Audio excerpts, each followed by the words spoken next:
প্রিয় দর্শক, আজ আমি আপনাদের বলবো হিরোশিমা ও নাগাসাকিতে পারমাণবিক বোমা নিক্ষেপের ফলে কি কি হয়েছিল। 1945 সালে জাপানি হিরোশিমা ও নাগাসাকিতে পারমাণবিক বোমা নিক্ষেপের পরে পুরো বিশ্ব এই বিষয়টি নিয়ে উদ্গ্রীব হয়ে পড়েছিল। বিশ্বে সবাই বলেছিল কাজটি করা ঠিক হয়নি, শুধু আমেরিকানরাই এটার পক্ষে ছিল। প্রথম পরমাণু বোমাটি 6 আগস্ট 1945 সালের সকাল 8টা 15 মিনিটে হিরোশিমা আর দ্বিতীয়টি ঠিক 3 দিন পরে নাগাসাকিতে নিক্ষেপ করা হয়। এই ঘটনার পর থেকে এখন পর্যন্ত বিশ্বের কোনো যুদ্ধে পারমাণবিক বোমার ব্যবহার করা হয়নি। হিরোশিমায় বোমা নিক্ষেপের সিদ্ধান্ত বোমা নিক্ষেপের ঠিক 1 ঘন্টা পূর্বে নেওয়া হয়েছিল। হিরোশিমা নিক্ষেপ করা বোমার নাম ছিল লিটল বয়, আর এই বোমের ওজন ছিল 4000 কিলোর কাছাকাছি আর লম্বায় 10 ফুট। এর মধ্যে ইউরেনিয়ামের পরিমাণ ছিল 65 কিলো, কিন্তু যে বিস্ফোরণটি হয়েছিল তা মাত্র 0.7 গ্রাম ইউরেনিয়ামের কারণে হয়েছিল। অর্থাৎ যে পদার্থটির কারণে বিস্ফোরণ হয়েছিল তার ওজন ধরা যায় একটি আলপিন বা 2 টাকার নোটের চেয়েও কম। নাগাসাকিতে নিক্ষেপ করা বোমের নাম ছিল ফ্যাটম্যান। এটার ওজন ছিল 4670 কিলোর কাছাকাছি আর লম্বায় 11 ফুটের কাছাকাছি। এই বোমাটি 6.4 কিলো প্লুটোনিয়ামের ব্যবহার করা হয়েছিল, যা কিনা ইউরেনিয়াম থেকে অনেক বেশি শক্তিশালী। নাগাসাকিতে নিক্ষেপ করা বোমাটির প্রথমে জাপানের কোকোরা শহরে নিক্ষেপ করার কথা ছিল, কিন্তু ওই সময় কোকোরা শহরের আবহাওয়া ভালো ছিল না আর আকাশে অনেক মেঘ ছিল, আর তাই আমেরিকান সৈন্যরা বোম নাগাসাকিতে নিক্ষেপ করে।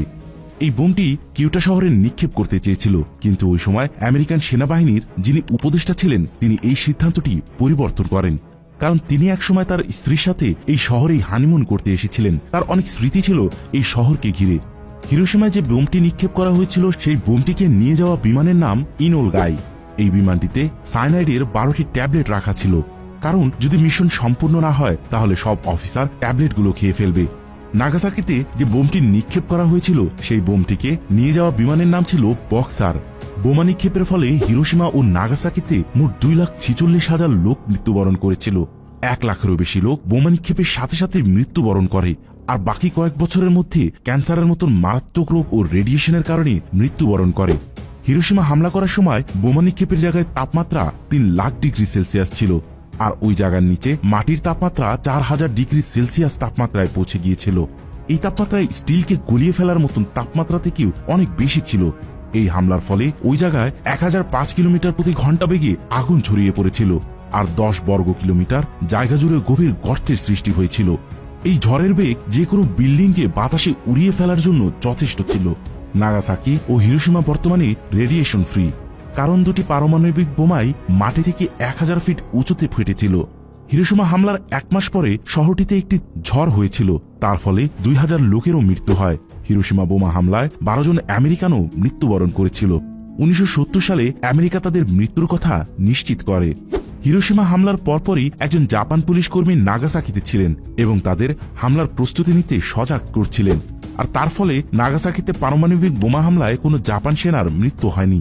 শিগেকি তানাকা, যিনি হিরোশিমা হামলার সময় 13 বছর বয়সী ছিলেন এবং বিস্ফোরণটি 20 মাইল দূর থেকে দেখেছিলেন, পরমাণু হামলা থেকে বেঁচে যাওয়ায় এই ব্যক্তি 6 বছর পরে 1951 সালে বোস্টনে গিয়েছিলেন।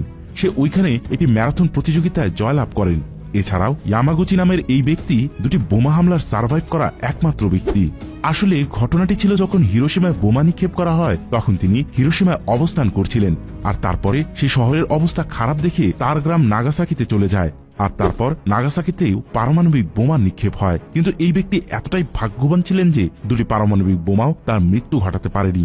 তার মৃত্যু হয় 2010 সালে ক্যান্সারের কারণে।